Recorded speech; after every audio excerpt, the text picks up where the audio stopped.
রূপী, চেহারাটা পাল্টে সাজে বহুরূপী।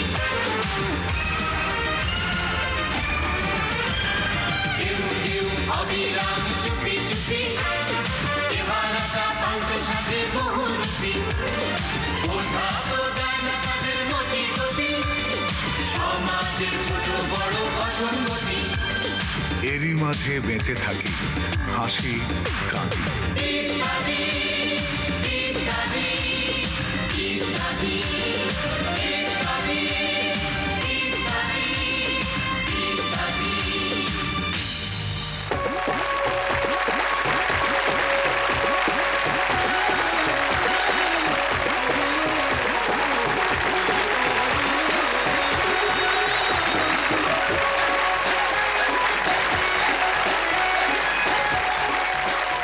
এই মুহূর্তে ঢাকার ঐতিহ্যবাহী আহসান মঞ্জিলের সামনে এই উন্মুক্ত স্থানে যারা বসে আছেন এবং এর বাইরে টিভি সেটের সামনে যে যেখানে যে অবস্থায় এই অনুষ্ঠান দেখছেন, সবাইকে জানাচ্ছি সাদর সম্ভাষণ।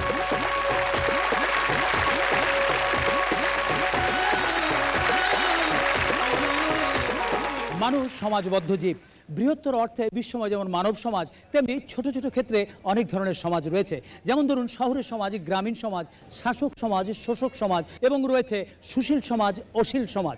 এছাড়াও রয়েছে নানান মতাদর্শের সমন্বিত বিভিন্ন ধরনের সমাজ। আবার রয়েছে সমাজ উদ্ধারকারী সমাজ। এই সমাজ উদ্ধারকারী সমাজ আবার মাঝে মাঝে সমাজ উন্নয়নের লক্ষ্যে সামাজিক কর্মকাণ্ডের প্রকাণ্ড সব ব্রত নিয়ে নানান ধরনের স্লোগান দিয়ে থাকে। তেমনই একটি সংস্থা হচ্ছে এই সামাজিক দৃঢ় প্রত্যয় সংস্থা। এদের অবস্থা দেখলেই বোঝা যাবে এদের প্রত্যয় কতটা আর ব্যত্যয় কতটা। দৃঢ় প্রত্যয় সামাজিক সংস্থার সকল কর্মী ভাইদের শুভেচ্ছা জানিয়ে আমার বক্তব্য শুরু করছি। প্রায় 1 মাস হতে চলল আমাদের এই সংস্থার জন্ম হয়েছে। আমাদের এই গর্বিত মাস পূর্তি উপলক্ষে আজকের এই সভার আয়োজন করা হয়েছে। আমাদের আদর্শ 3টা, বলেন তো কি কি? একতা, শৃঙ্খলা, সেবা। জোরে বলেন। একতা, শৃঙ্খলা, সেবা। এলাকার সবার মধ্যে ঐক্যের বন্ধন করে তোলা, শৃঙ্খলার সঙ্গে চলা এবং মানুষকে সেবা দেওয়া আমাদের প্রধান কাজ, নাকি? হ্যাঁ। এই 3টা জিনিস আমাদের অবশ্যই মাইনে চলতে হইব। অবশ্যই মাইনে চলবো। এই সংগঠন তো করছি এই কারণে। আপনি কোনো চিন্তা করেন না, এই 3টা আদর্শ সারা জীবন আমার কলজার মধ্যে থাকবো। কি কর? অবশ্যই। ভাই, আমার বাবা খুব অসুস্থ, একলা হাসপাতালে নিতে পারতাছি না। আপনারা দুইজন একটু সাহায্য করেন, দুইজন আসেন। দেখতেছো জরুরি মিটিং করতেছি, মিটিং ফলে তোমার বাপের লিয়া এখন হাসপাতালে দেবে কেডা? আপনারা না মাইসে সেবা করবেন বইলা এই ক্লাব করছেন। হাসপাতালে নেওয়ার লাগে সেবা সম্পর্ক কি? চল, এতক্ষণ হাঙ্গার একটা আবার ওখানে যাইতে কইছে, যাবে না। তাজা বলতেছিলাম, এতদিন আমরা একটা অস্থায়ী কমিটির মাধ্যমে ক্লাব পরিচালনা করছি। আজকে আমি সিনিয়রদের সঙ্গে আলোচনা করে একটা স্থায়ী কমিটি গঠন করছি। এইবার আমি এক একে নাম বলবো, আপনারা জায়গা থেকে উঠে পরিচয় দিবেন। সভাপতি আমি নিজেই, আর সাধারণ সম্পাদক রইসুদ্দিন। সাধারণ সম্পাদক রইসুদ্দিন মানি না। আরে তুমি না মানলে কি হয়েছে, আমরা মানি। কি বলেন? হ্যাঁ আমরা মানি। আমরা মানি না, দেখি কেমনে তার সাধারণ সম্পাদক করে। সভাপতি সাহেব, রইসুদ্দিন সাধারণ সম্পাদক আপনি কইছেন তো, এইটাই ফাইনাল। দেখি ওরা কি করে। শুনেন, এই গায়ের জোরে কিছু হইব না, ক্ষমতা থাকলে করেন আর আমি পারলে ঠেকাবো। আরে মুখে না শুনলে তো গায়ের জোরেই করতে হইব। এই তোরা এটা আগে বাইক করি।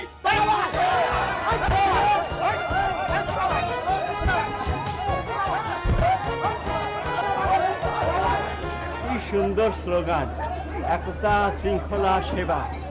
যাগর নিজের মধ্যে একতা নাই, শৃঙ্খলা নাই, তারা মানুষের কি সেবা করব? এইসব মানুষের বিরুদ্ধে দৃঢ় প্রত্যয় আর রুখা দাঁড়ানো উচিত। এই স্বঘোষিত সভাপতির সভা সমাপনের আগেই সভা পণ্ডের চিত্র দেখে বয়স্ক ভদ্রলোক ক্ষিপ্ত হয়ে সংক্ষিপ্ত যে মন্তব্য করলেন তা অনেকেরই মনের কথা। কিন্তু মুখের কথা যাদের বড়, তাদের কথার দাপটে এই মনের কথা অনেক সময় চাপা পড়ে যায়। কিন্তু মুখের কথায় যারা মুখর হতে চায়, তাদের নিয়ে কেউ কেউ আবার নেমেছেন ব্যবসা।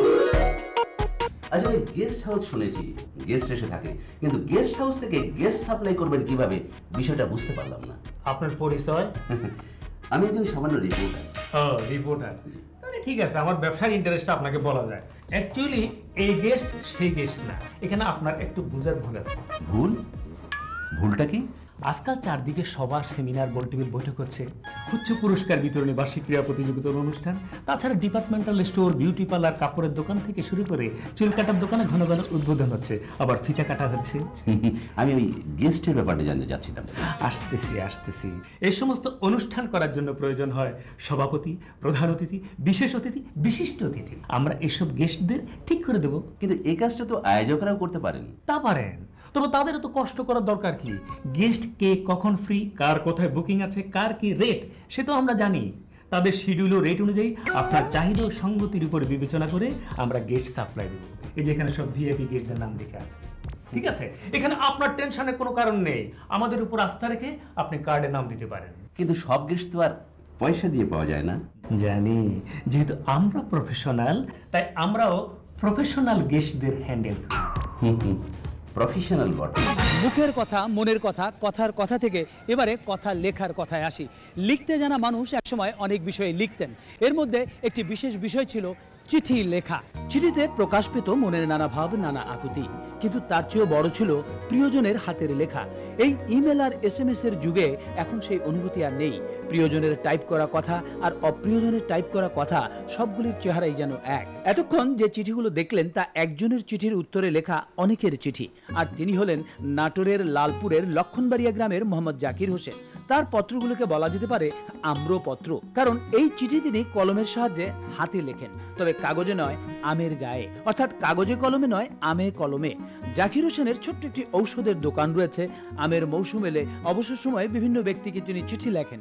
যে আমের গায়ে তিনি চিঠি লেখেন এগুলো তার গাছেরই আম, আর এই আমগুলো গাছে থাকা অবস্থাতেই তিনি এর যত্ন নেন। আমের গায়ে লেখা এসব চিঠিতে তিনি চিঠি লেখার গুরুত্ব তুলে ধরেন। চিঠি লেখা হলে তিনি একটি বিশেষ বক্সে আমটি ভরে কখনো কুরিয়ার সার্ভিসে, কখনো বা লোক মারফত এই চিঠি পাঠিয়ে দেন। অপেক্ষা করেন উত্তরের, উত্তরও পান। আমার মনে হয় যদি আমি চিঠিগুলো কাগজে লিখে পাঠাতাম তাহলে সেগুলোর উত্তর পেতাম না, পড়ে হয়তো ফেলে দিত। আমি এক ব্যতিক্রম ধর্মী চিঠি লিখেছি, আমের চিঠি, তাই সবাই পড়ে অনেকেই উত্তর দিয়েছে এবং খুব ভালো ভালো উত্তর দিয়েছে, যেগুলো পড়ে আমার খুব ভালো লাগছে। তবে আমের গায়ে লেখা চিঠি পেয়ে আমটি সংরক্ষণ করবেন না খেয়ে ফেলবেন, এ নিয়ে অনেকে একটু চিন্তিত হয়ে পড়েন। তো আমের চিঠি, আমি কি আমটা খেয়ে ফেলবো নাকি স্মরণীয় করে রেখে দিব, এই চিন্তায় প্রথমে বিব্রতকর অবস্থায় পড়েছিলাম। তারপরে একে একে আমার বন্ধুরা সবাই চিঠিটা পড়েন এবং চরম উপভোগ করেন। চিঠির প্রতি মোহাম্মদ জাকির হোসেনের এই মমত্ববোধ দেখে তাকে ধন্যবাদ দিতেই হয়, কারণ চিঠি হলো অনুভূতি প্রকাশের সর্বোত্তম মাধ্যম। তবে অনুভূতি এক্ষেত্রে আনন্দের হলেও সর্বক্ষেত্রে কিন্তু আনন্দের হয় না। কোনো কোনো ক্ষেত্রে অনুভূতির প্রকাশ ঘটে ক্ষিপ্রতা। আচ্ছা ভাই, এটা কি মডেল সালমান সাহেবের বাড়ি? জি। আচ্ছা, ওনার সাথে আমার একটু জরুরি দেখা করা দরকার। এখন দেখা করা যাবে না, উনি রেস্টে আছে। আর উনি তো রেস্টে আছেন, আমরা তো পেরেশানির মধ্যে আছি। দেখা করতে দিবেন কিনা কোন, নাইলে কিন্তু আমি আইনের আশ্রয় নিব। আপনি যা খুশি তা করেন গিয়া। আপনি এখন জানতো হেন থেকে কি হয়েছে? এই যে ভাই, আপনি রে পাইয়া গেছি। কিছু বলবেন? হ্যাঁ, আপনি তো গান বাজনা করে নাচছেন, বিজ্ঞাপন করলেন, কিন্তু যে জিনিসের বিজ্ঞাপন করছেন সেই জিনিস খেয়ে তো আমার বাচ্চার বমি শুরু হয়েছে, এখন সে হাসপাতালে। জিনিস খারাপ হলে আমার কি করার আছে? ওটা তো কোম্পানির দোষ। আমরা তো কোম্পানি দেখে জিনিস কিনি নাই, কিনছি আপনারে দেখে। আপনারে আমরা ভালোবাসি।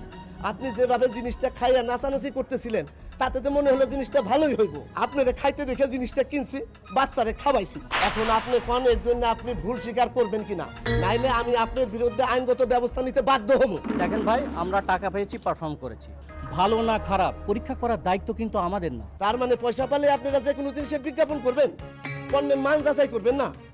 আচ্ছা ভাই, সত্য করে কোন তো, আপনি কি নিজে কখনো এই জিনিস খাইছেন? প্রশ্নই আসে না। আপনি নিজে খান নাই, অথচ টেলিভিশনে পর্দায় নাচানাচি করে খাওনের অ্যাক্টিং করলেন, আর আমরা আপনারে ভালোবাসা প্রতারিত হইলাম। এইটা কি ঠিক হইল? ঠিক বেঠিক সঠিক নির্ণয় জ্ঞান অনেকেরই ঠিক নয়, তাই চাওয়ার সঙ্গে পাওয়া মিলাতে গিয়ে নাওয়া খাওয়া ভুলে চেষ্টা করলেও অনেকেরই হাওয়া হয়ে যায় বাসনা। 3 পাত্র ঘটকের কাছে খুঁজতে গেছেন পাত্রী, দেখা যাক তারা কেমনটি ঠিক মনে করেছেন তাদের জীবনের সহযাত্রী।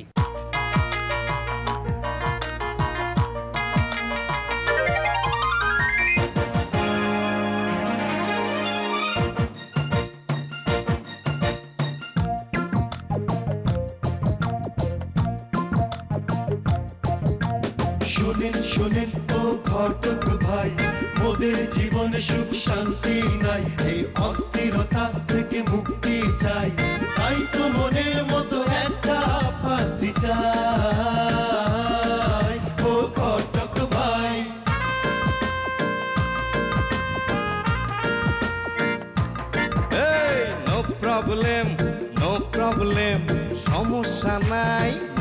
প্রবলেম, থাকতে ঘটক এই মুসলিম, কোনো চিন্তা নাই। এমন মেয়ে কার পছন্দ, শুনে আগে ভালো মন্দ দেবো যে দাওয়াই।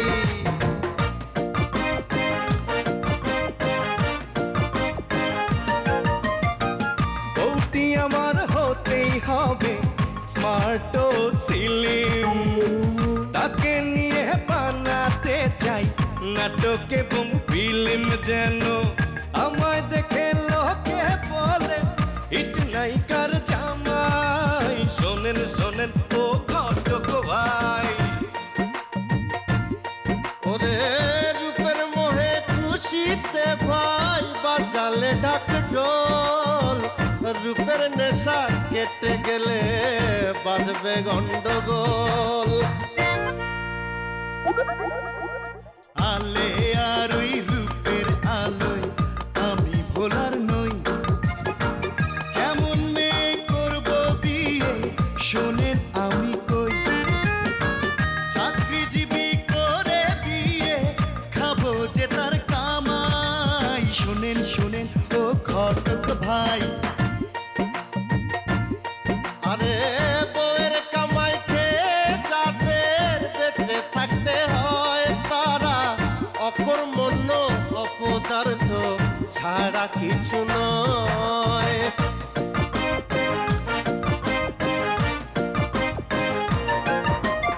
ওদের মতো আমিও ভাই নই মোটেও বোকা, সুন্দর মুখ আর অর্থ দেখে চাই না খেতে ধোকা, যেন বউ হিসেবে সহজ সরল বাথরুমে পাই। শোনেন শোনেন ও ঘটক ভাই, শোনেন শোনেন ও ঘটক ভাই, আরে শোনো ব্যক্তি স্বার্থ চরিতার্থ নয়তো বিয়ের ধারা, বিধি লিপি যার যেখানে সেখানে যায় তারা।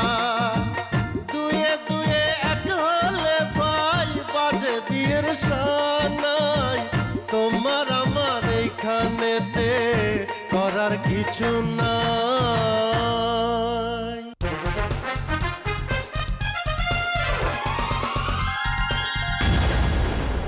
শুরু করছি আমন্ত্রিত দর্শকদের জন্য পর্ব। আজকে যারা আপনারা এখানে আমাদের আমন্ত্রিত অতিথি হয়ে এসেছেন তাদের মাঝখান থেকে আমরা 5 জন দর্শক নির্বাচন করব এবং প্রতিবারের মতোই এবারও ভিন্ন প্রক্রিয়ায়। আমাদের সমাজে ভালো ভাবনার আলোয় আলোকিত অনেক মানুষ রয়েছেন যারা ভালো কথা বলতে চান, ভালো পথে চলতে চান, ভালো কিছু লিখতে চান, ভালো কিছু শিখতে চান। আমাদের বিশ্বাস আপনারা যারা এখানটায় আজকে রয়েছেন তাদের সবার মধ্যেই সেই শুভ ভাবনা রয়েছে। এবারে আমি তেমনি শুভ ভাবনার ভালো কথার কতগুলো স্লোগান আপনাদের বলবো যা এর আগে ইত্যাদিতে প্রচারিত হয়েছিল। আমি স্লোগানগুলোর অংশবিশেষ বলবো আর বাকি অংশটুকু বলতে হবে আপনাদের, তবে সমবেতভাবে নয়, একজন একজন করে। যারা সঠিকভাবে বাকি অংশটুকু বলতে পারবেন তারাই আজকের দ্বিতীয় পর্বের জন্য মনোনীত হবেন। আমি শুরুতে যে স্লোগানটি বলবো তার উত্তর দেবেন আপনারা যারা মাঝখানের সারিতে বসে আছেন তারা। এবারে আমি প্রথম স্লোগানটির অংশবিশেষ বলছি। প্রথম স্লোগান হচ্ছে শিক্ষায় শক্তি, শিক্ষায়। ওখানে একজন দাঁড়িয়ে আছেন আমরা দেখতে পাচ্ছি, হ্যাঁ বলুন আপনি। শিক্ষায় মুক্তি। শিক্ষায় মুক্তি, উত্তর সঠিক হয়েছে। আপনার নাম? আমার নাম শান্তা দেবনাথ, আমার বাড়ি ঢাকা। অনেক ধন্যবাদ আপনাকে। এবার আমি দ্বিতীয় স্লোগানটি বলবো। দ্বিতীয় স্লোগানটি হচ্ছে আয় বুঝে ব্যয় করুন, অন্যায় নয়। বলুন পরবর্তী অংশ কি হবে? ন্যায় করো। ন্যায় করুন, উত্তর সঠিক হয়েছে। এখানে একজন বলেছেন। অনেক ধন্যবাদ। তার জন্য করে বলে কি করেন আপনি? আমার নাম মেহেদী হাসান, ঢাকা বিশ্ববিদ্যালয়ে পড়ি, বাড়ি পটুয়াখালী। পটুয়াখালী, অনেক ধন্যবাদ। এবার আমি তৃতীয় স্লোগানটি বলবো, উত্তর দেবেন আপনারা যারা এখানটায় বসে আছেন কর্নারে তারা। তৃতীয় স্লোগানটি হচ্ছে সবার আগে প্রয়োজন। ওখানে একজন হাত তুলেছেন, পেছনে আরো দুজন দেখতে পাচ্ছি। আপনি আগে হাত তুলেছেন, আপনি বলুন। জনসংখ্যা নিয়ন্ত্রণ। জনসংখ্যা নিয়ন্ত্রণ, উত্তর সঠিক হয়েছে। আপনার নাম? মোহাম্মদ মইনুল ইসলাম। কি করেন আপনি? আমি deputy commissioner of income tax. অনেক ধন্যবাদ আপনাকে। এবার আমি চতুর্থ স্লোগানটি বলবো। এই চতুর্থ স্লোগানের উত্তর দেবেন আপনারা সবাই। চতুর্থ স্লোগানটি হচ্ছে অ্যাসিড নিক্ষেপ করে যারা। অনেকেই হাত তুলেছেন, প্রথম হাত তুলেছেন আপনি, বলুন। মানবতার শত্রু তারা। মানবতার শত্রু তারা, সঠিক হয়েছে উত্তর। অনেক ধন্যবাদ। আপনার নাম? এস এম মাজিদুল হক। কি করেন আপনি? বিজনেস করি। অনেক ধন্যবাদ। এবারে সর্বশেষ স্লোগান। সর্বশেষ স্লোগানটির বাকি অংশটুকু বলবেন আপনারা সবাই। স্লোগানটি হচ্ছে যদি দেশের ভালো চান এখানটা একজন প্রথম হাত তুলেছেন, বলুন আপনি। যদি দেশের ভালো চান ভেদাভেদ ভুলে যান। ভেদাভেদ ভুলে যান, অনেক ধন্যবাদ। আমরাও চাই সবাই ভেদাভেদ ভুলে দেশের মঙ্গলের জন্য এগিয়ে আসুন। আপনার নাম? মোহাম্মদ আলামিন, আর ডেফোডিল ইউনিভার্সিটিতে টেক্সটাইল ইঞ্জিনিয়ারিং পড়তেছি। ধন্যবাদ। আমরা 5 জন দর্শক পেয়ে গেছি। আসুন আপনার মঞ্চে চলে আসুন, তাদের জন্য করতালি।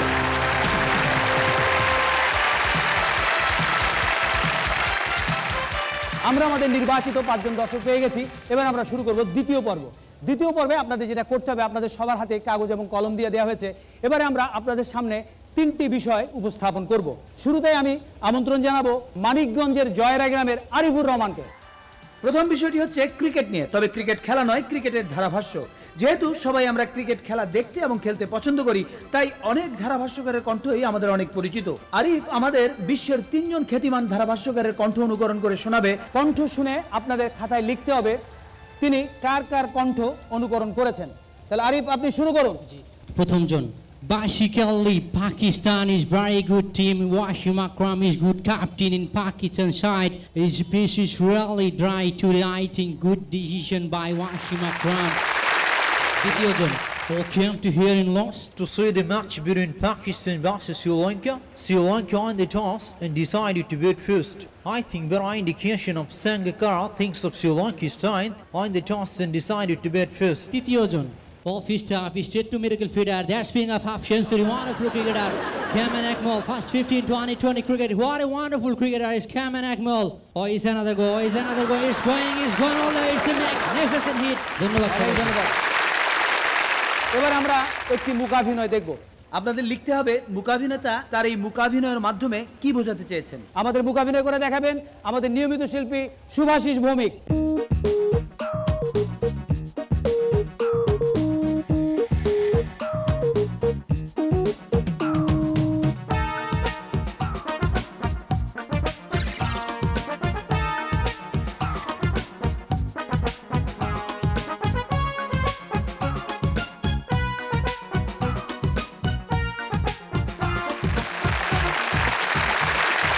সর্বশেষ এবার আমরা একটি যন্ত্রসঙ্গীত শোনাবো। যন্ত্রসঙ্গীতের মাধ্যমে একটি জনপ্রিয় গানের মুখের 4টি লাইন বাজানো হবে। আপনাদের লিখতে হবে মুখের শেষ লাইনটি কি। তাহলে আমরা শুরু করছি, মিউজিক।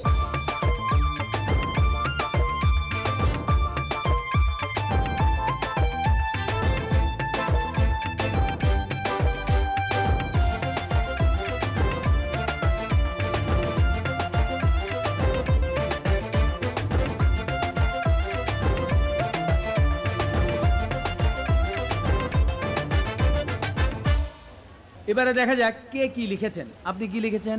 কলসি বাজায়। কলসি বাজায় কে? আপনি? পোলা তো নয় যেন আগুনেরই ডোলা। আপনি? কোমর দুলাইয়া। নাচে কো সুন্দরী কোমর দুলাইয়া। রূপবানে নাচে কোমর দুলাইয়া। আপনি? একটি গন্ধ মের লাগিয়া। গানটি ঠিক থাকলেও লাইনটি ঠিক নেই। তারপর আমরা উত্তরটি সঠিক বলে ধরে নিচ্ছি। সঠিক হচ্ছে ইবলিশ শয়তান তার আশা পুরাইলো। গানটি ছিল একটি গন্ধমের লাগিয়া। আসলে ইদানিং গান বাজনায় নকলের ভিড়ে অনেক সময় আসল এভাবে হারিয়ে যাচ্ছে। তাই নকল হইতে সাবধান, কারণ নকল কখনোই আসলকে ছাড়িয়ে যেতে পারে না। এবার দেখা যাক আমাদের বাকি 2 জন শিল্পীর উপস্থাপিত বিষয়গুলো কি ছিল। শুরুতেই আরিফ। আরিফ, আপনি বলুন আপনি কার কার কণ্ঠ অনুকরণ করেছিলেন। প্রথম জন ছিলেন জ্যাফরি বয়কট, দ্বিতীয় জন ছিলেন ইয়ান চ্যাপেল এবং তৃতীয় জন ছিলেন টনি গ্রেগ। এবারে শুভাশিস ভৌমিক, আপনি বলুন আপনার এই মুখাভিনয়ের মাধ্যমে আপনি কি বোঝাতে চেয়েছেন। একটা লোক রাস্তা দিয়ে হেঁটে যাচ্ছে, হঠাৎ করে বৃষ্টি আসে, তার কাছে ছাতা না থাকায় সে নিজের জামা দিয়ে মাথা বাঁচানোর চেষ্টা করে, পরে একজনের ছাতার নিচে আশ্রয় নিয়ে সে ধীরে ধীরে চলে যায়। অনেক ধন্যবাদ। আমরা ফলাফল পেয়ে গেছি। ফলাফলে দেখা যাচ্ছে মোহাম্মদ মইনুল ইসলাম তিনি 3টি বিষয়ই সঠিকভাবে লিখতে পেরেছেন, সেজন্য তিনি প্রথম হয়েছেন। অর্থাৎ আজকে কম্পিউটার বিজয়ী হচ্ছেন তিনি, তার জন্য করতালি। এবং দ্বিতীয় হয়েছেন SM মাজিদুল হক এবং শান্তা দেবনাথ। যৌথভাবে তারা দুজনই 2টি করে বিষয় সঠিকভাবে লিখতে পেরেছেন। এবং তৃতীয় হয়েছেন মোহাম্মদ আলামিন, তিনি একটি বিষয় সঠিকভাবে লিখতে পেরেছেন। এবং চতুর্থ হয়েছেন মেহেদি হাসান, তিনি কোনোটি সঠিকভাবে লিখতে পারেননি। আপনাদের কারোই নিরাশ হবার কিছু নেই, আপনাদের সবার জন্য পুরস্কার রয়েছে। যিনি প্রথম হয়েছেন তার জন্য রয়েছে কম্পিউটার, এবং যারা দ্বিতীয় হয়েছেন তাদের জন্য রয়েছে আমাদের সেলাই মেশিন, এবং আপনাদের সবার জন্য রয়েছে আমাদের কাছে মহামূল্যবান পুরস্কার বই, রয়েছে কেয়ার গিফট সামগ্রী, এবং এই সবগুলি পুরস্কারে দেওয়া হচ্ছে কেয়ার কসমেটিক্স লিমিটেডের সৌজন্যে। এই পর্বে অংশগ্রহণ করার জন্য আপনাদের সবাইকেই অনেক অনেক ধন্যবাদ।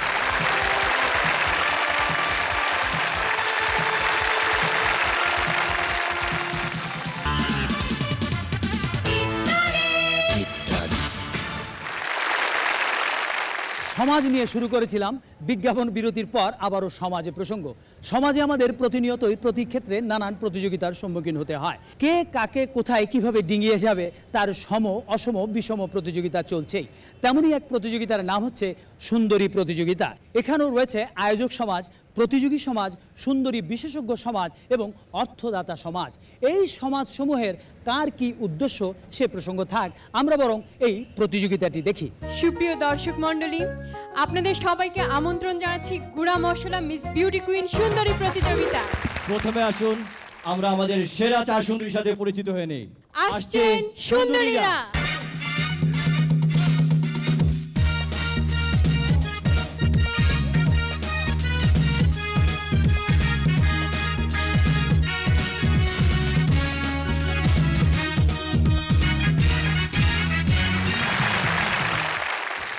হাই, আমি বিলকিস। হাই, আমি কাহিনুর। হাই, আমি বাতাসি।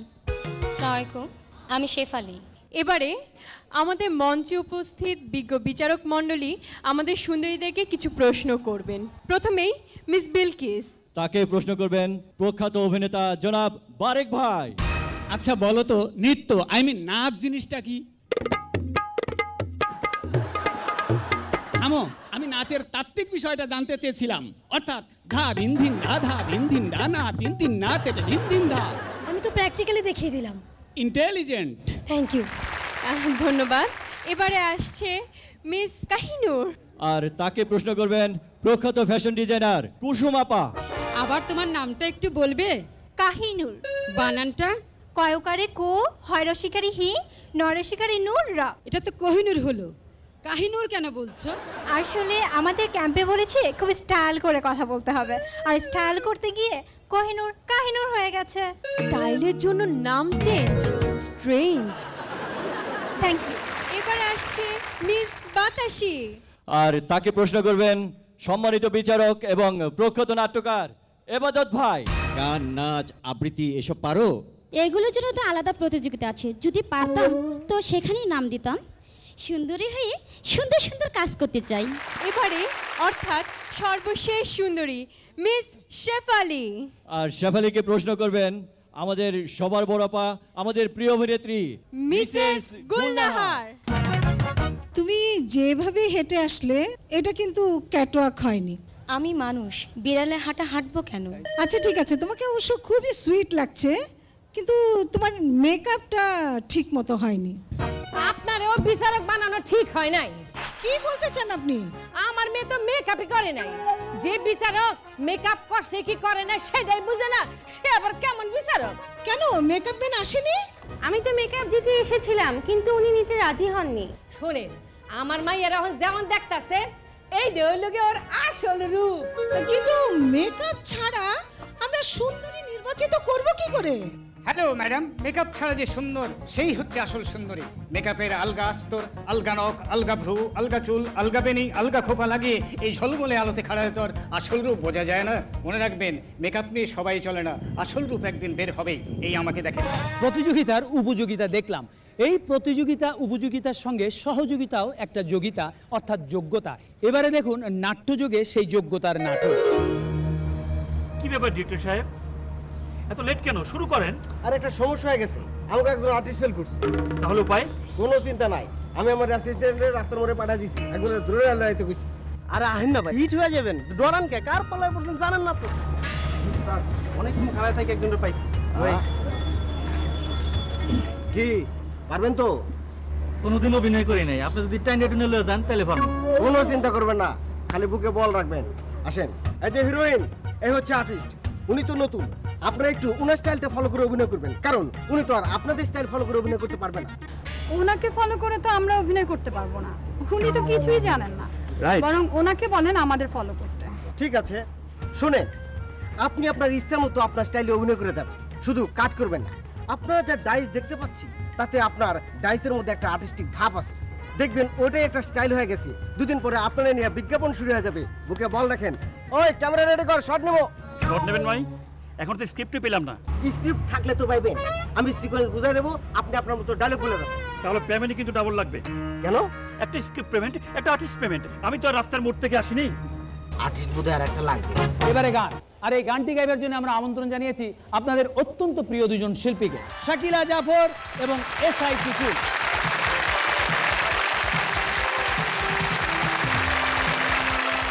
এই দুজন শিল্পী এবারে আমাদের যে দ্বৈত সঙ্গীতটি শোনাবেন সেটি লিখেছেন খ্যাতিমান গীতিকার মোহাম্মদ রফিকুজ্জামান এবং সুর করেছেন আলী আকবর রূপু। চলুন শোনা যাক গানটি।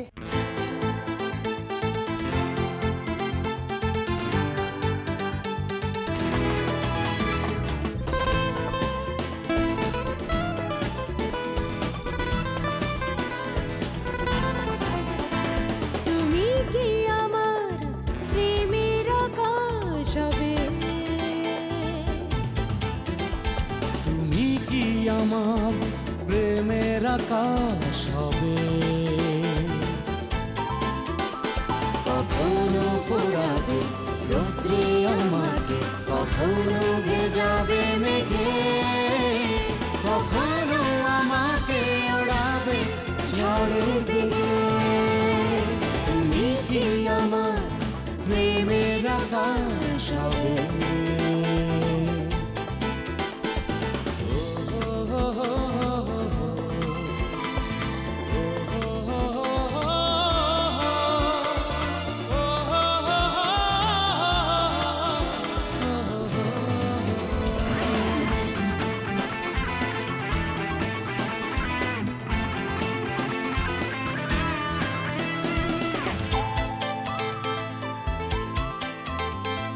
জোনাকির মতো জেলে জেলে তারা কোটি চোখে দেবে মুগ্ধ পাহারা, জোনাকির মতো জেলে জেলে তারা কোটি চোখে দেবে মুগ্ধ পাহারা, শিশিরের মতো গল্পে বুকে রাত্রি কাটাবে জেগে, কখনো আমাকে পড়াবে ঝড়ে বেড়ে। তুমি কি আমার প্রেমের আকাশ হবে।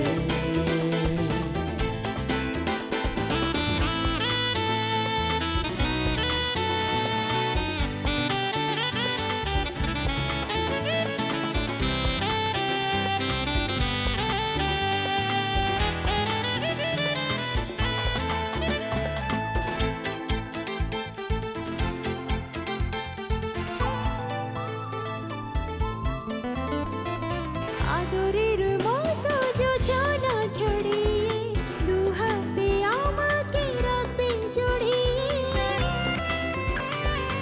আদরের মতো যোছনা ছড়িয়ে দুহাতে আমাকে রাখবে জড়িয়ে, আধারের মতো রাখবে লুকিয়ে অন্ধ ভীরু আবেগে, কখনো আমাকে ওড়াবে ঝড়ে বেগে। তুমি কি আমার প্রেমের আকাশ হবে, তুমি কি আমার প্রেমের আকাশ হবে, কখনো পোড়াবে রৌদ্রে আমাকে, কখনো ভেজাবে মেঘে, কখনো আমাকে পড়াবে ঝড়ে বেগে। তুমি কি আমার প্রেমের আকাশ হবে।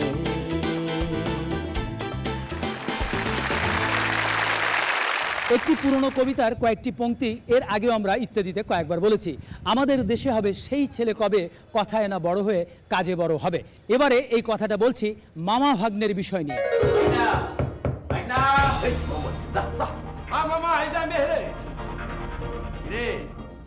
অনেকদিন ধরে তোর কোনো নতুন ব্যবসাপাতির খবর শুনতেছি না। মামু, আমি তোমার বকা হুনতে হুনতে ব্যবসার কথা ভুলেই গেছি। আমি বুঝে গেছি তুমি বিদেশ না যাওয়া পর্যন্ত আমার পক্ষে নতুন ব্যবসা শুরু করা সম্ভব না। তার মানে আমি বিদেশ গেলে তুই আবার শুরু করবি? আর না, ভুল কইছি মামু। তোমার উপদেশ মতো আমি কিছু ভালো কাজ করার চেষ্টা করতেছি। আর তোর মুখে তো ভালো কাজের কথা শুনলে সন্দেহ লাগে। তা ভালো কাজটা কি? মামু, আমি মানুষের কল্যাণে কিছু কর্মসূচি হাতে নিছি। একটা না, কিছু। এই দেখতেছো না, এই যে দেখো, এদিকে আসেন। ভালো হই, ভালো হইতে পয়সা লাগে না। ভালো হইতে কোনো পয়সা লাগে না, নিজের চেষ্টাই যথেষ্ট, এর জন্য কোনো খরচাপাতি নেই।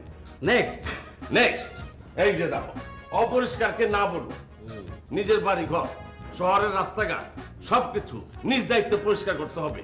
বাল্য বিবাহ নিজে করবেন না এবং অন্যকে করতে দেবেন না। নেক্সট, এইরকম মেলা কর্মসূচি আছে। তো প্রথম কর্মসূচিটা জানে কি? এই যে আসেন ভালো হই। তোর এই কর্মসূচিটা আমার পছন্দ হয়েছে। মামু, আমি জানতাম তুমি আমার ভালো কাজের প্রশংসা করবাই। খালি তুমি একলা না, আমি এই সমস্ত কাজে ভালো মিডিয়া কভারেজ পাবো দেশব্যাপী। তখন মানুষ আমাকে একদম ভালো কাজের উদ্যোক্তা হিসাবে জানবে। তখন তুমিও আমার ভাগ্নে হিসাবে পরিচয় দিতে গর্ব অনুভব করবা। কথা কম, আবার ধমককে। এই মিডিয়া কভারেজ পাওয়ার জন্য কর্মসূচি দিয়ে লাভ নাই। এই তগমতো মানুষের জন্য একটা পর একটা কর্মসূচি আসে, কিন্তু কোনো সূচি শেষ হয় না। কারণ তোরা একটা শেষ না হইতে আরেকটা ধরস। আগে যেটা ধরবি সেটা আগে শেষ করবি। তাহলে কোনটা ধরুন? ওই যে আসেন ভালো হই। তাহলে লাইকা বলি না, আগে তুই নিজে ভালো হ। এই কর্মসূচিটা আগে তুই নিজের উপর প্রয়োগ কর। আরে নিজে ঠিক তো জগৎ ঠিক।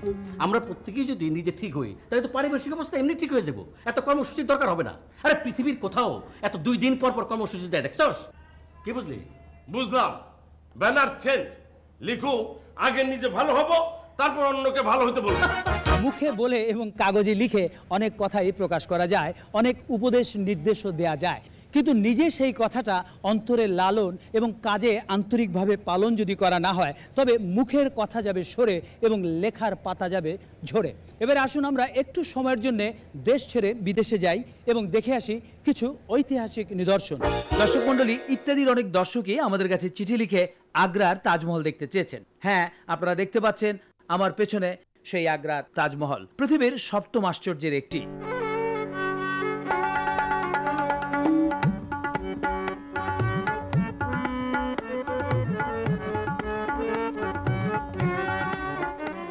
চলুন আমরা ঘুরে ঘুরে তাজমহলের বিভিন্ন অংশ দেখি। মোগল সম্রাট জাহাঙ্গীরের পুত্র সম্রাট শাহজাহান তার স্ত্রী আরজুমান্দ বানু বেগম অর্থাৎ মমতাজের স্মৃতির উদ্দেশ্যে এই তাজমহল নির্মাণ করেন। 1631 সালে চতুর্দশ সন্তান জন্ম নেওয়ার সময় মমতাজ মৃত্যুবরণ করেন। তার মৃত্যুর পর 1631 সালেই সম্রাট শাহজাহান এই তাজমহলের নির্মাণ কাজ শুরু করেন।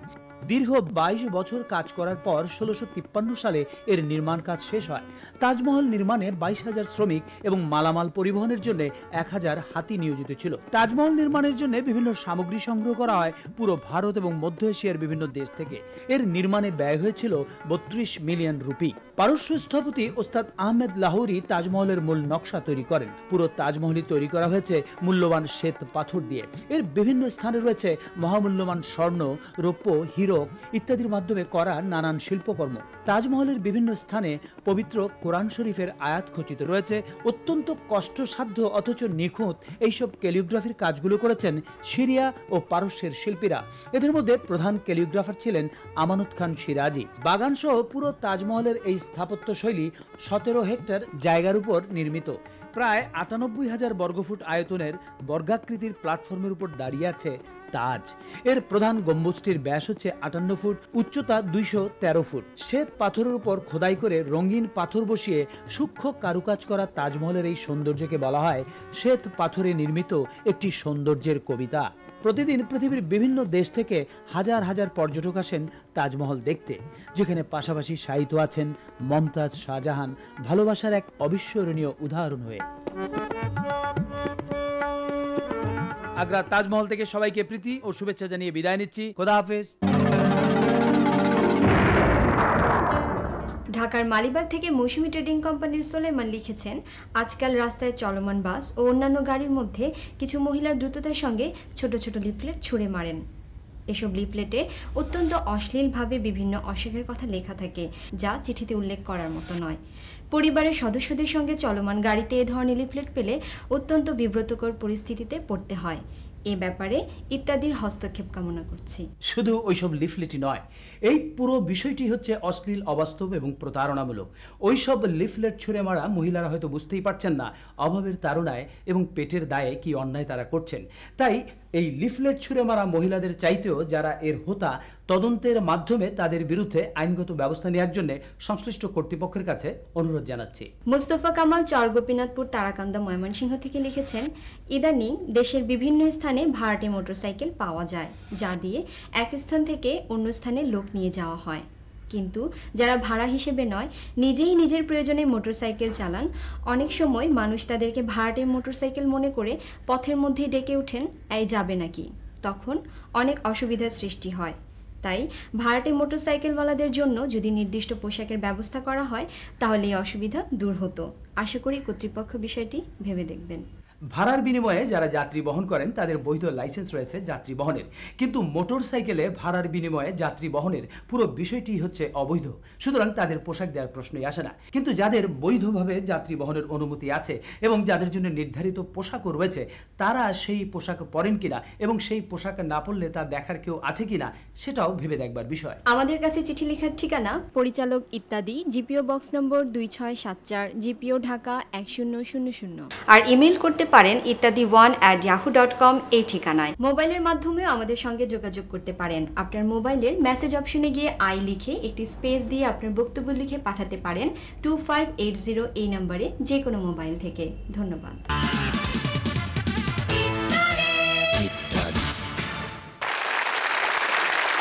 কথায় আছে শোনা কথায় কান দিতে নেই। তারপরও আবার কথাটা পুরোটা না শুনে কেউ যদি আবার কোনো কিছু ধারণা করে বসেন এবং সেই ধারণাকে ধারণ করে কারণ ছাড়াই কোনো ব্যবস্থা গ্রহণ করেন, তাহলে অবস্থাটা কি হতে পারে দেখুন। হ্যাঁ গেছিলাম, আজ সকালেই গেছিলাম। হ্যাঁ, ওরা আমার জুতা দেখাইছে। আর এত বড় সাহস আমাকে নেতারা জুতা দেখায়? না, এইটা তো এমনি সারিয়ে দেওয়া যাবে না।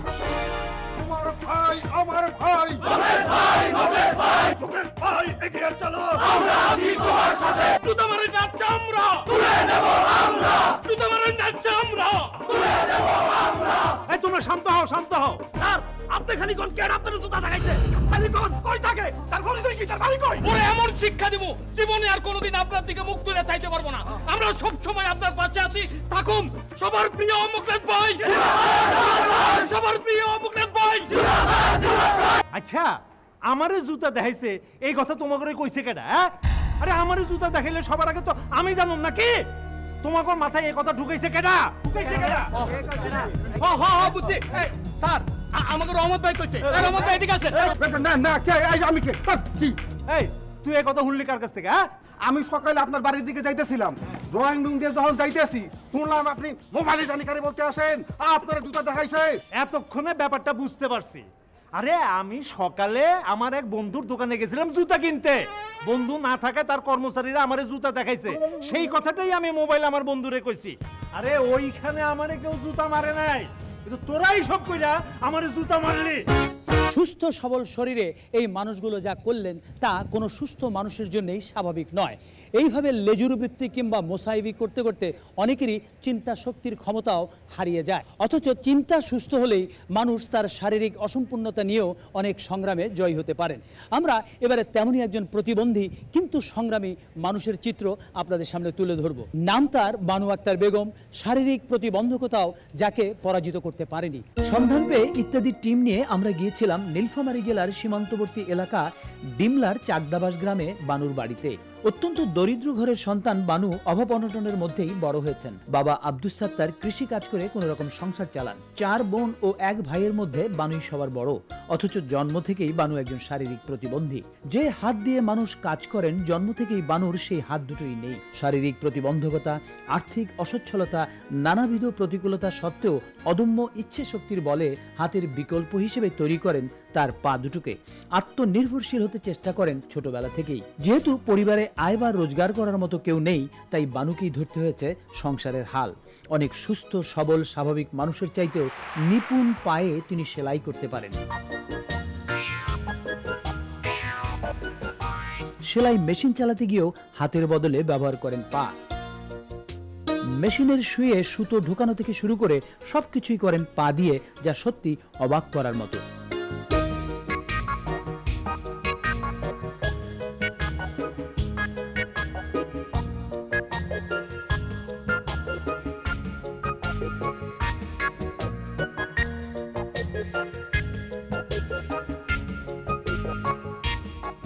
গ্রামের বিভিন্ন মানুষ তার কাছে আসেন কাপড় সেলাই করতে।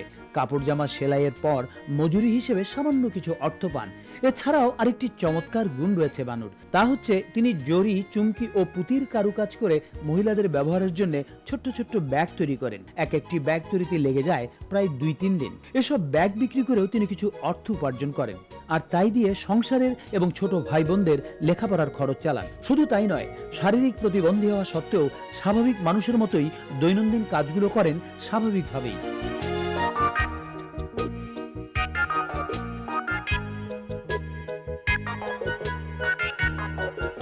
প্রতিবন্ধী হওয়া সত্ত্বেও নিজের কষ্টে অর্জিত সামান্য অর্থ দিয়ে বাবা মা ভাই বোনদের ভরণ পোষণের জন্য কিছুটা হলেও দায়িত্ব নিতে পারছেন বলে বানু আনন্দিত।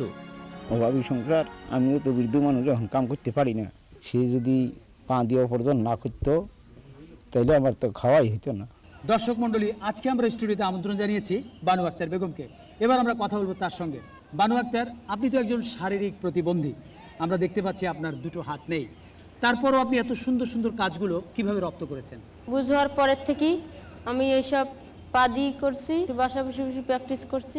আচ্ছা, এই সুন্দর ব্যাগটি আপনার কাছে দেখতে পাচ্ছি, এটা তো আপনারই করা?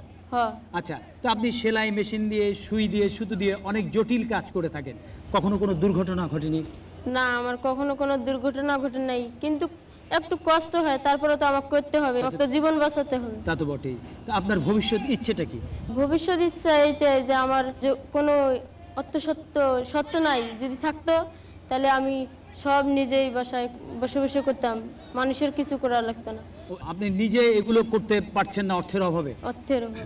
তো বানু আক্তার বেগম, আপনি যাতে নিজের অর্থ দিয়ে এবং নিজের পুঁজি দিয়ে আপনার কাজগুলো করতে পারেন, সেলাই মেশিন এবং আনুষঙ্গিক উপকরণ কিনতে পারেন, সেজন্য কেয়া কসমেটিক্সের পক্ষ থেকে এবং ইত্যাদি অনুষ্ঠানের মাধ্যমে আজকে আপনাকে আমরা এই 1 লক্ষ টাকার চেকটি দিচ্ছি।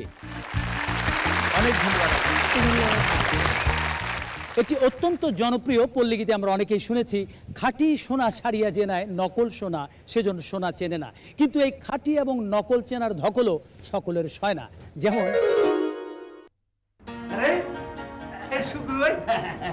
কেমন আছেন? বালা। গ্রামের খবর কি? একবারে খুব বালা। তুই একদিন পর কি মনে করি? হ্যাঁ, একটু কাম আছিল, বল কথা কই। আপনি একটু বসেন, আমি আসতেছি। আচ্ছা আচ্ছা আচ্ছা। বাবা, দেখছো এরা কত বড় লোক। এই যে দেখো টেবিলের উপরে কি সুন্দর করে এই ফলগুলা সাদা রাখে, কলা, এই যে কমলা, আপেল, এই যে আতা ফল। আমার না কিরা লাগছে, একটা আপেল খাই। খা খা বাবা, খা, খাওয়ানোর জিনিস খাবি না, খা।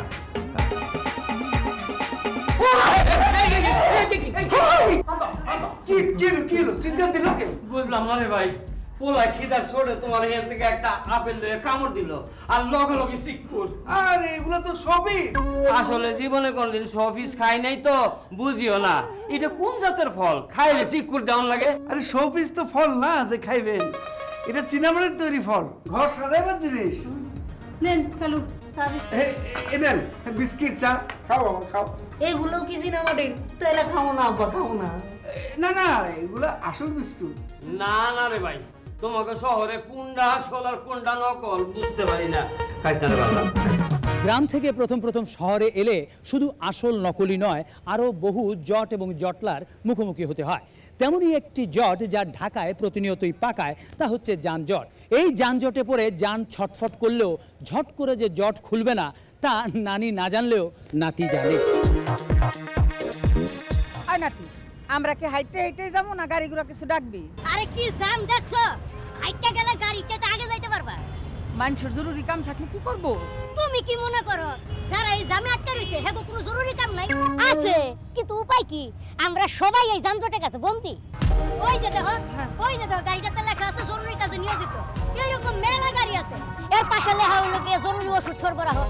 এইরকম যদি জামে পড়ে থাকে ঘন্টার পর ঘন্টা, তো জরুরি কামটা করবো কখন? ওই যে একটা পাশাইছে, চলো উঠি উঠি। না, কে সিট পাওয়া যায় না, খালি মুখেই কয় নারী পুরুষের সমান অধিকার, অথচ বাসের মধ্যে 6-7টা সিট দিয়ে রাখে আমগুলিকে, তা আবার পুরুষ মানুষের দখল করে রাখে। সমান অধিকারী যদি হইব তাহলে সমান সমান সিট থাকবো না কেন? আর খালি আমি বলে ভুল ধরি, ভুল থাকলে অটোমেটিক চোখে পড়বই। অবশ্য যাগো চোখ আছে তো যাগা, চলো আমরা ওই ধারে কাছে কোনো ডিপার্টমেন্টাল স্টোরে যাই, সামনে একটা আছে, চলো যাই।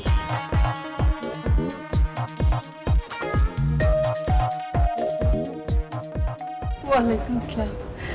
মায়ের কি ভদ্র, সবারে সালাম দিতেছে। এই তো নানি একটা ভুল কথা ছিল, এইটা মানুষ না পুতুল। পুতুল?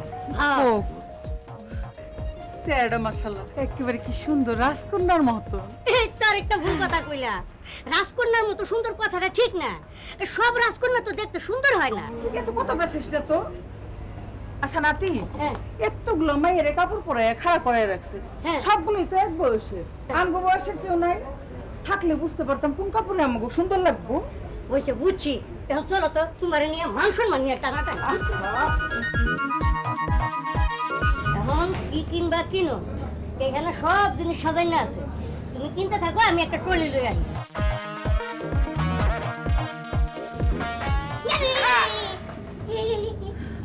এই যে নিয়ে আইছি, সেই ট্রলি নিয়ে আইছি। ভালো করছিস, এই তুই এই গাড়িটার মধ্যে উঠে বয়, আমি তোরা চালাই। দুধ করে কিছু কম না, আর এইগুলাতে তো পুরা পাইনে চড়ে। আহা, তোমারে দেখলে কেউ বুড়া কইব না, তোরা দেখলে তো পোলা পানি মনে হয়। আই চালাই। এই যে দেখছো কি সুন্দর করে সাজায় রাখছে, মাছ মাংস সব সাজাই না। ও নাতি, এই মাছটি ওই যে মুরগিটি কবে তুই জানো? সেইটা তো জানি না, তো সবাই তো কিনতাছে। খারাপ জিগানি। আচ্ছা ভাই, এই মাছ মাংসগুলো কবে? গন্ধ টন্ধ হয় নাই তো? একদম ফ্রেশ, কোনো গন্ধ নেই, বরফ দেয়া আছে। সেইটাই তো কথা, বরফ দিয়ে তো মেলা দিন রাখা যায়। ভাই আপনারা চোখ বন্ধ করে নিয়ে যান। এই তো ভাই একটা ভুল কথা কইলেন, এতক্ষণ তো ভালোই আছিল। আরে মিয়া চোখ খোলা রেখে ভালো খারাপ বুঝি না, আর চোখ বন্ধ করলে তো দেখোই না। দর্শক মণ্ডলী, গত 30শে জানুয়ারি প্রচারিত ইত্যাদিতে আমরা নওগাঁ জেলার ভীমপুর ইউনিয়নের শিকারপুর গ্রামের শতাব্দ বৃদ্ধ গহের আলীকে দেখিয়েছিলাম, যার জীবিকা ছিল ভিক্ষান্ন। মানুষের বাড়ি বাড়ি গিয়ে চাল ডালের সঙ্গে ভিক্ষে হিসেবে তালের আঁটি চেয়ে নিয়ে ভীমপুর ইউনিয়নের রাস্তার দুপাশে তিনি প্রায় 18,000 তাল গাছ লাগিয়েছেন। তার লাগানো সেই তাল গাছ বড় হয়ে মানুষকে ছায়া দিচ্ছে, এতেই তার তৃপ্তি। গত অনুষ্ঠানে আমরা তাকে 2 লক্ষ টাকার একটি চেক প্রদান করেছিলাম। গত 5 জুন বিশ্ব পরিবেশ দিবস উপলক্ষে প্রথমবারের মতো জাতীয় পরিবেশ পদক 2009 প্রদান করা হয় এবং গহের আলী পরিবেশ সংরক্ষণ ক্যাটাগরিতে মাননীয় প্রধানমন্ত্রীর কাছ থেকে এই পুরস্কার গ্রহণ করেন।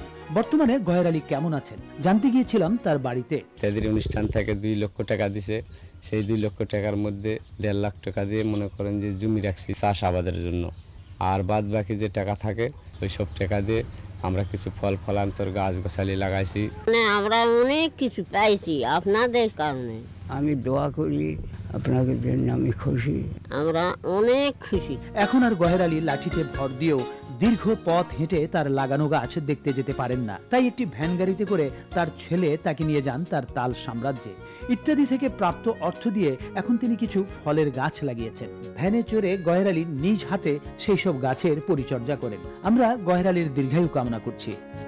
দর্শক মণ্ডলী, রাজশাহীতে অবস্থিত বরেন্দ্র গবেষণা জাদুঘর হচ্ছে বাংলাদেশের একটি অন্যতম শ্রেষ্ঠ জাদুঘর। 1910 সালে প্রতিষ্ঠিত এই জাদুঘরটি বাংলাদেশের প্রথম জাদুঘর। এই গবেষণা জাদুঘরে এমন কিছু সংগ্রহ রয়েছে যা এই উপমহাদেশে এমনকি পৃথিবীর অন্য কোথাও নেই। বর্তমানে জাদুঘরে সংরক্ষিত প্রত্ননিদর্শনের সংখ্যা 10,000-এর কিছু বেশি। ঐতিহাসিক এইসব প্রত্ননিদর্শন সংগ্রহের পেছনেও রয়েছে আরেক ইতিহাস, আর সেই ইতিহাসের নায়ক হচ্ছেন এই জাদুঘরেরই অবসরপ্রাপ্ত প্রত্ননিদর্শন সংগ্রাহক মোহাম্মদ আব্দুস সামাদ মণ্ডল। বর্তমানে জাদুঘরে সংরক্ষিত প্রত্ননিদর্শন সমূহের 2/3 যিনি একা সংগ্রহ করেছেন, আর এই নিদর্শনগুলো সংগ্রহ করতে গিয়ে তাকে মৃত্যুর মুখোমুখি হতে হয়েছে কয়েকবার। জীবন বাঁচাতে অনেক সময় গাছের উপর রাত কাটিয়েছেন, খেয়েছেন গোখরো সাপের ছোবল। এই টেরাকোটাগুলো সংগ্রহ করতে যেয়ে আমি মৃত্যুর সম্মুখীন হয়েছিলাম। যখন আমি মন্দিরের দেওয়ালে যখন এই টেরাকোটাগুলো যখন আমি সংগ্রহ করতেছিলাম, তখন সেখানে একটা গোখরা সাপ বের হয়ে আমাকে তখন 2 বার ছোবল মারে, কিন্তু ছোবলটা আমার প্যান্টে লাগার জন্য আমার পায়ে লাগেনি। তখন আমি খুব কাঁপতেছিলাম ভয়ে আর কি। এই মূর্তিটি আনতে যেয়ে আমি একবার বিপদে পড়েছিলাম। যারা দেওয়ার সপক্ষে ছিল না তারা আমাকে হত্যা করার চেষ্টা করেছিল। এইটা যখন আমার সন্দেহ হয়, তখন আমি মাঠের মধ্যে আম গাছে চড়ে রাত্রি কেটে দিয়ে পরের দিন সকালবেলা আবার এই মূর্তিটা আমি নিয়ে চলে আসছি। এক একটি নিদর্শন সংগ্রহ করার জন্য তিনি চষে বেরিয়েছেন দেশের বিভিন্ন অঞ্চল, আর এই সংগ্রহের কাজে 1980 সাল থেকে এ পর্যন্ত তিনি অফিস থেকে কোনো যাতায়াত ভাতা নেননি। জনাব আব্দুস সামাদ ইতিহাসে মাস্টার্স করেন, এরপর আবার ইসলামের ইতিহাস এবং সংস্কৃতিতে দ্বিতীয়বার মাস্টার্স করেন। শুধু তাই নয়, উদ্ধার করা শিলালিপির পাঠোদ্ধার করার জন্য আয়ত্ত করেছেন 15টি ভাষা। তার কথা শুনলে মনে হয় তিনি নিজেই যেন এক জীবন্ত জাদুঘর। 2 বছর আগে চাকরির মেয়াদ শেষ হলেও এখনো তিনি নিয়মিত জাদুঘরে আসেন। এই প্রতিবেদন ধারণের সময় গত 8ই জুন আমরা যখন তার অফিস কক্ষে গেলাম, কক্ষের চারিদিকে দেখলাম ছড়িয়ে ছিটিয়ে রয়েছে সব প্রত্ন নিদর্শন। এই বয়সেও তিনি প্রতিদিন অত্যন্ত যত্ন সহকারে জাদুঘরের এই প্রত্ন নিদর্শনগুলো পরিষ্কার করেন। আমরা গিয়েছিলাম তার বাড়িতেও। বাড়ির অর্ধেকটা অংশ জুড়ে রয়েছে শুধু বই আর বই। তার সংগ্রহে রয়েছে প্রায় 15,000 পুস্তক। স্থানাভাবে কিছু বাক্সবন্দি অবস্থায় এবং কিছু খাটের নিচে রাখা রয়েছে। যেটুকু সময় পান আব্দুস সামাদ মণ্ডল হারিয়ে যান বইয়ের মধ্যে, খুঁজেন অতীত নিদর্শনের ইতিহাস। মানুষ চিরকাল বেঁচে থাকবে না, তো এই মূর্তিগুলো হচ্ছে কালের সাক্ষী। কোন জামানা কেমন ছিল এই মূর্তির মাধ্যমেই আমরা সেটাকে বিচার করতে পারবো। তা আমি চাকরি পাওয়ার পরও ভাবলাম যে এই মিউজিয়ামকে, বিশ্বের বড় মিউজিয়াম ব্রিটিশ মিউজিয়াম, কলকাতা মিউজিয়ামকে আমি অতিক্রম করতে না পারি, কিন্তু মনোযোগের সাথে যদি কাজ করি তাহলে অন্ততপক্ষে উল্লেখযোগ্য তো করতে পারবো। সেই চিন্তাধারা নিয়ে আমি এই পর্যন্ত কাজ করেই যাচ্ছি আর কি। প্রায় 2/3 সংগ্রহ তার মাধ্যমে আমাদের এই জাদুঘরে হয়েছে। রিটায়ারমেন্টে যাওয়ার পরেও উনি নিয়মিত অফিসে আসছেন। উনি যাওয়ার পরে আমাদের এই পদে এখনো কোনো লোক দেওয়া হয়নি। আমরা তার সহায়তা না পেলে আমাদের সংগ্রহে যথেষ্ট অসুবিধা হবে, এই ধারা অব্যাহত হয়তো সেভাবে থাকবে না। সত্যি অবাক করা একজন মানুষ আব্দুস সামাদ মণ্ডল। চাকরি নেই, তবু চলে আসেন অফিসে প্রাণের টানে।